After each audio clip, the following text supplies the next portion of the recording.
Hi, my name is Rod Cleef, and I'm the host of the Lifetime Cash Flow Through Real Estate Investing podcast. And every week I interview multifamily rock stars, and we talk about how they've built incredible wealth for themselves and their families through multifamily properties. So hit the like and subscribe buttons to get notified every Monday when a new episode comes out. Let's get to it.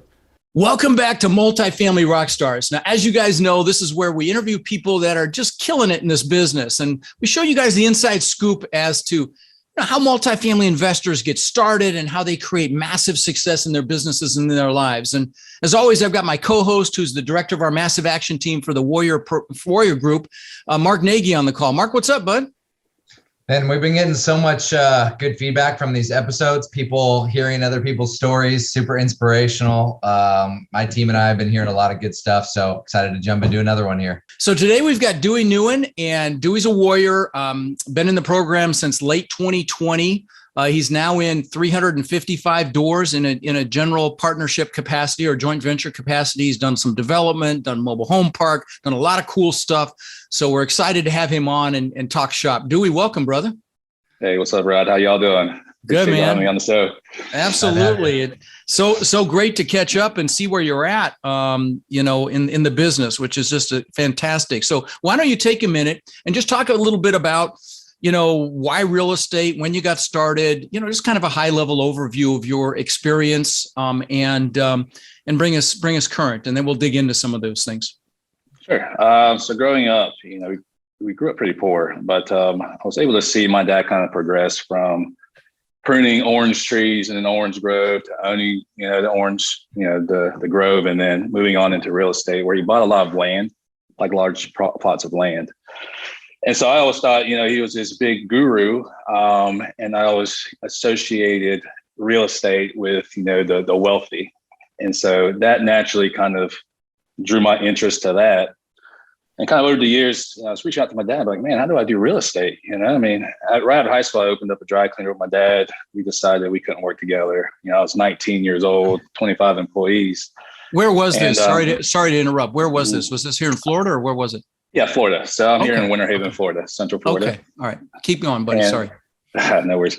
And so after that first year, we decided we couldn't work together. And so I ended up, just paying it back over time. I ended up owning and operating it for about 10 years.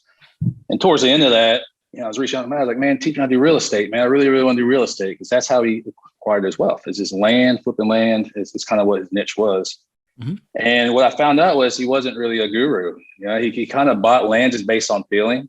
And so he would just like, this is a great piece of land. I'm sure it's going to develop in 5 years. And then that was his play. So started from there. And then in 2012, I ended up selling my dry cleaner, and then took a couple of residential mentorships to learn the real estate space. That same year, I was getting married, found out I was having my first child, and then I ended up losing all that money the same year. What I did, I basically took all that money, didn't know what to do with it, and was a capital partner in 7 different business ventures, which they all ended up failing. Right, so I would say 2012, 2013 was the greatest and worst year of my life. But that pushed me. Right? I worked 5 to 6 jobs for almost 5 years, and then finally went full time in 2018 into the flipping houses, wholesaling houses, and became also a real estate agent. At that time. And then as far as multifamily, man, I joined your group back in 2020. I really didn't do much focus to that until 2021, at the beginning of 2021, and started acquiring, properties here in May. Right. Well, let's circle back to some of the assets that you've purchased, because I know you've done almost all of them with Warriors, but let's talk about those first couple deals you did in Ohio. You got a 42 unit and a 48 unit. Where in Ohio are they? That's kind of the Cleveland Heights area. Cleveland. Oh, great area. Yeah, that's a great area. We almost got one in Shaker Heights. Okay. And so were those syndications? How did, what was the structure? How were they found? Just go some detail on one or both of those deals. So I connected, with Russell, that's in the Warrior program. We've actually done 3 deals together. Awesome. And he was invited to help more of the underwriting and the raising capital and that type of role in those 2 properties. So the first one was a syndication. I brought, some money to that one, and then I kind of helped with the process as well, the underwriting in that role. And then the same people that brought us that deal, we ended up JVing on the 48 unit 1 month after that. Fantastic. Same basic general location then. Yeah, same basic general location, same partners, everything. Yep. Okay. And I know you guys did a 166 unit right here in my backyard. You didn't invite me into it. I'm sorry about that one. Yeah, in Bradenton. Talk about that deal, buddy. What was the story with that? That one again. I did that one with Rasul. Okay. That's one thing that I've never been good at is networking. And so that kind of showed me, through the network, and just one person really can really explode your business. Sure. And so we were able to do all that with just in the last year. But that deal there, we did help with the asset management side of it. I got a little bit of a GP, and fantastic. Okay. So what role do you play on the team? I know you help raise equity. Where else, because as you guys know, if you listen to this podcast, this business is a team sport and people wear different hats. And so you're not the networker. So I guess you've got, I don't want to put words in your mouth, but I'm guessing you've got experience in the whole construction side of things. Are you also involved in the analytics or the due diligence, or what pieces are you involved in? It was more the due diligence. I'm more of the behind the scenes type person.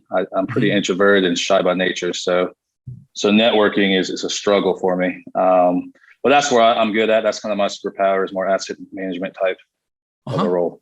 Yeah. Fantastic. So what would you recommend to other people then, maybe getting into this that have no experience? They aren't quite sure what value they could add to the team. Where would you advise those people start? Well, first, I would probably, I would start with, a program like yours, Rod. I mean, it's been amazing. Things I've been able to learn and the people I've been able to actually meet have been absolutely amazing.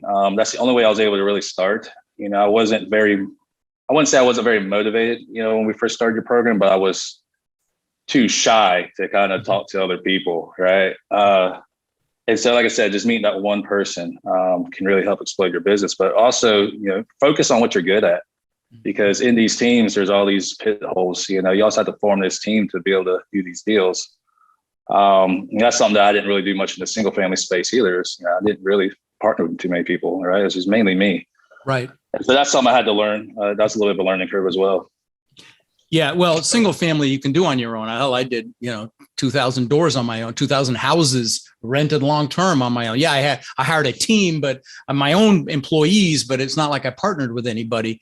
I want to circle back to something you said. I just saw that I wrote down not guru about your dad. I will say this, maybe he wasn't a guru, but he was a smart guy because, people say, should I wait to buy real estate? And he was smart enough to buy real estate and wait. Okay. And right. So, I want to give him credit because he inspired you, number one, and number two, I got to tell you, anything in real estate is, you may get your nose bloodied. You may have some seminars like I've had, but there's a reason 90% of the world's millionaires do real estate.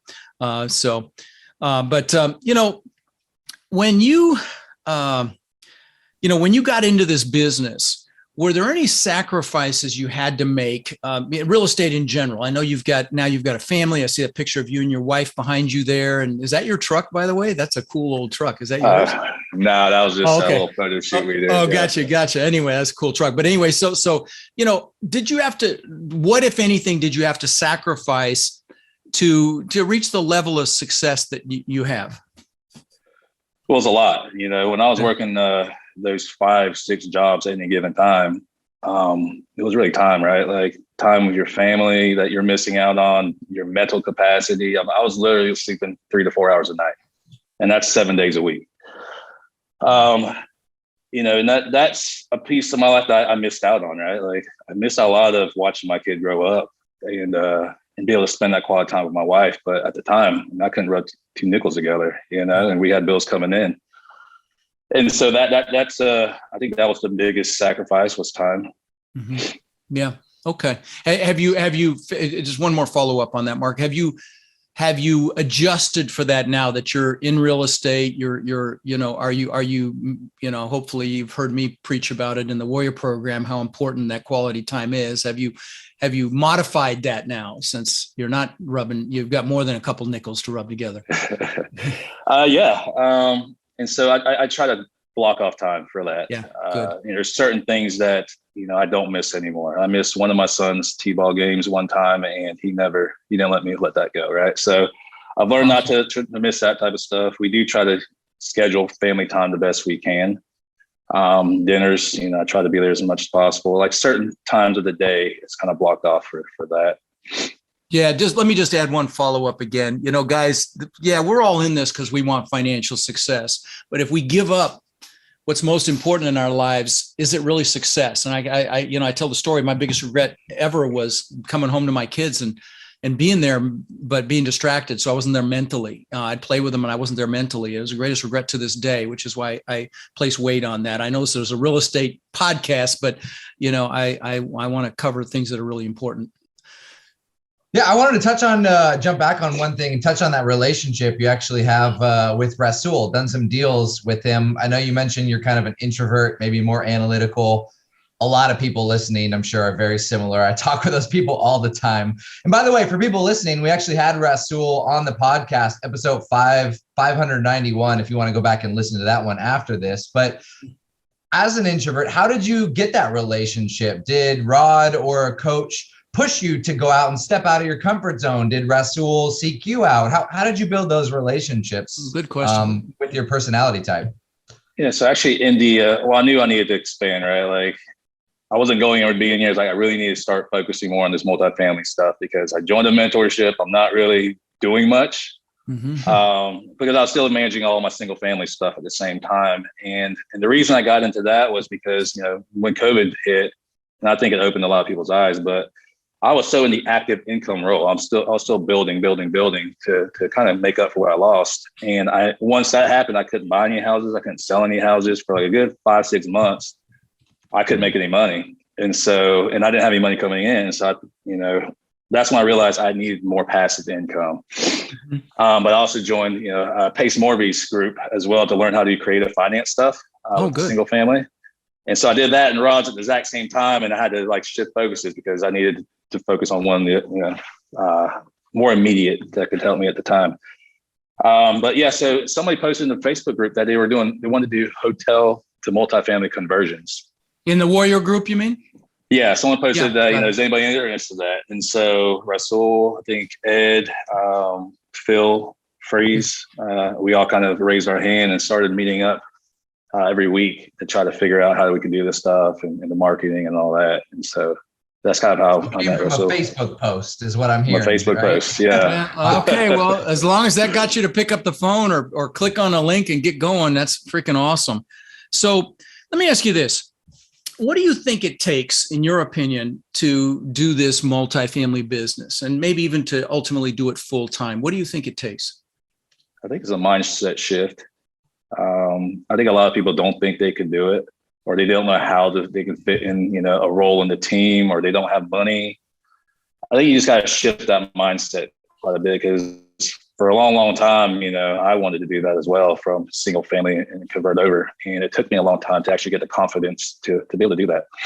Because you talk about big numbers when you talk about commercial, right? Like when you talk about single family, not so big, commercial, you can play with some big numbers. More zeros. Yeah, it's pretty intimidating. Yeah. And now, if I'm not mistaken, you have 3 kids, family guy, right? 3 boys. How do you, 3 boys? Wow. What would you give? What advice would you give then to the people listening with kids, families, people that are saying, "Oh, I've got a lot going on. I'm not sure if I can do this." What would you tell them? Just do the best you can to time block, And the one thing I struggle with, which I try to work on every day, is just be present in that moment because it flies by. I mean, my son's 8 years old now. I can remember when he was a newborn and like kicked me in the ribs, waking up every hour on the hour.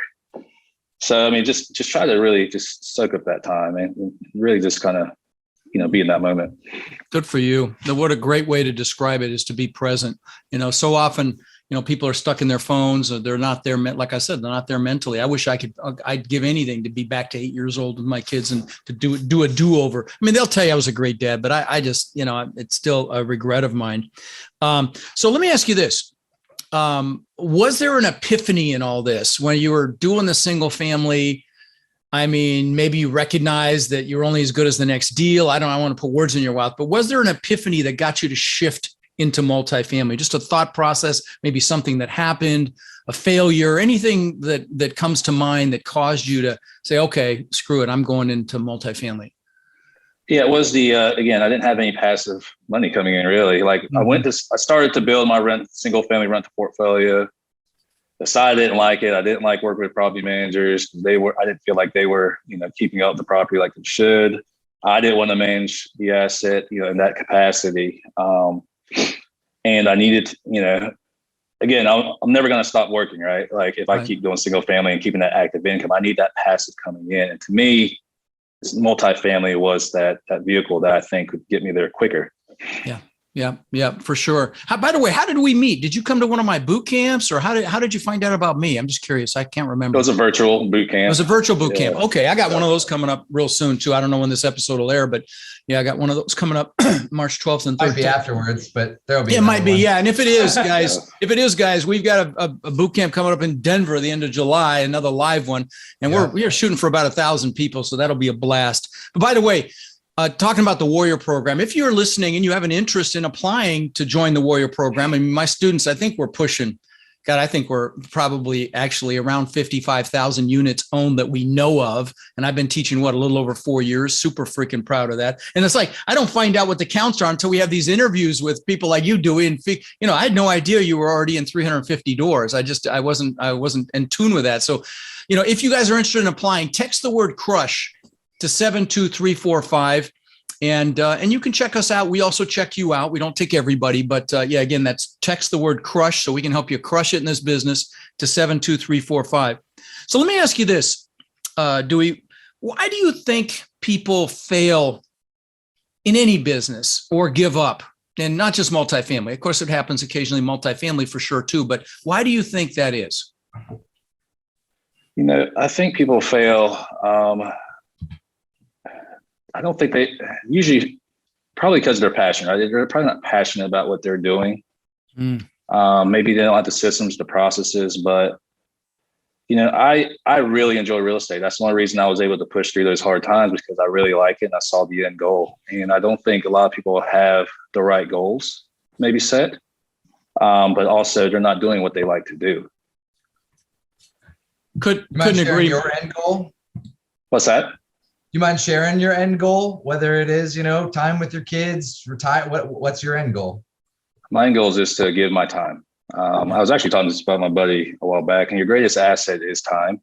Mm-hmm. And I don't do any of this, to be honest with you. I don't really care about making money. But I want to go out there. That's what my dad does now. Like, he's retired, he's happy, and all he does is help people all day long. And I love that. Like, when I'm able to help somebody, that gives me the most joy.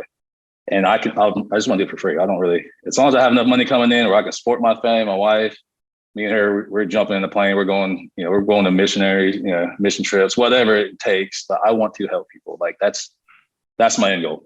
Get to the point where I can help other people. That is so freaking beautiful, brother. And I can't tell you how often we hear this in the Warrior Group. And if you're listening, that you'll start to hear a pattern. Okay, at least as it relates to my warriors and even some of the other people that come on here that have, that are hitters in this space. And that is almost all of them give back in some fashion. And that's their driver. That's what we call a clue, my friends. Okay.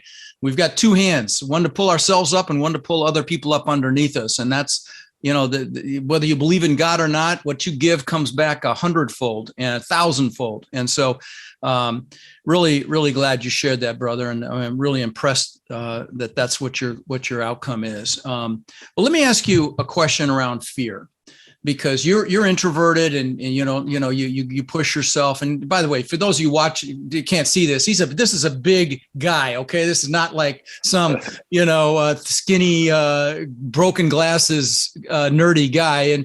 And so, and my wife is like that too, super introverted. But let me ask you this: how did you push through the fear? Was was it that burning desire? Was it the fact that you love real estate, or what was it? Was it that outcome you're looking for? How'd you push through? Just knowing, where I wanted to be. I knew I couldn't do it by myself, and I wasn't going to get any better unless I put myself in those uncomfortable situations. Yeah. To meet the right people, right? Because your network is your net worth, and if I'm just stuck by myself, I'm not going to get anywhere. Yeah. Or at least not where I want to be. No, and you mentioned something earlier about having that desire, that passion for this, and that was just one of the reasons. One of the first things we do at my boot camps is this goal setting workshop on steroids, because how the heck are you going to get anything if you don't know what it is? You've got to create what Napoleon Hill, which I stole his phrase, is that burning desire from his book, Think and Grow Rich. You've got to really want it. And that's how you you push yourself to get uncomfortable. You push yourself to push through the fear and push through limiting beliefs and make this happen for yourself. So awesome job. Thank you. So what do you think are some, I know you told us a lot about the successes. What about some of the bad decisions you think you've made along the way that people should avoid? Setbacks and what you learn from, failures. I call them seminars, but because they're only a failure if you don't get your butt back up or you don't get the lesson. But, talk about one of those. Yeah. Before I wouldn't say I was a huge richer, but I guess I was. I partnered with people that I never vetted, with businesses that I had no idea anything about it. I wasn't educated. And so I thought I was being really smart with my money, because you always hear about making multiple streams of income. And these are all like different niches, nightclubs, stuff like that, CrossFit gym, stuff like that. So there are more hobbies than real businesses, I think. And I would say, just make sure you vet your partners if you do decide to partner. Make sure you vet the business or the asset or whatever that is yourself, to make sure you understand what is really going to be involved, the numbers, all that type of stuff. And I think I was just a little too trustworthy in the beginning. With anybody, really. So I would say vet the person, the partner, the deal. Make sure you make an educated decision. Absolutely critical, because this business is a team sport. You've got nothing but partnerships, and I can't let that go by without mentioning an awesome resource that we have for you guys, and that is the questions you should ask before you form a partnership. You got to ask all the hard questions up front. I'll give this to you. Just all you got to do is text the word partnership to 72345, and I'll get this to you. Remember, if you're interested in applying for the Warrior program, you text CRUSH to 72345. But this book has all the questions you should ask, so you don't make it an emotional decision when you form a partnership. A lot of times it is. And I'll tell you, one of the things in here is to also trust your gut, trust your intuition. Your brain is so freaking powerful that it can see little nuances subconsciously that you're not consciously aware of. And so if your gut feels funny, and you know what I'm talking about here, something just feels off, trust it, because that's your brain, letting you know that something's off. Great point. Well, listen, brother, I really appreciate you coming on the show. I know you're getting into larger deals. It's absolutely awesome. We've got some big deals coming up ourselves, actually. I'm very excited about one in Florida, one in Texas.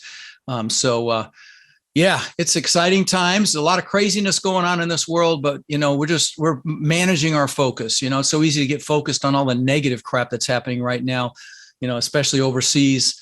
But if we keep our focus on what's positive and just focus on what we want, that's where success comes. But it was great to see you, buddy. Really impressed with what you've accomplished, and I appreciate you coming on and sharing some of your story.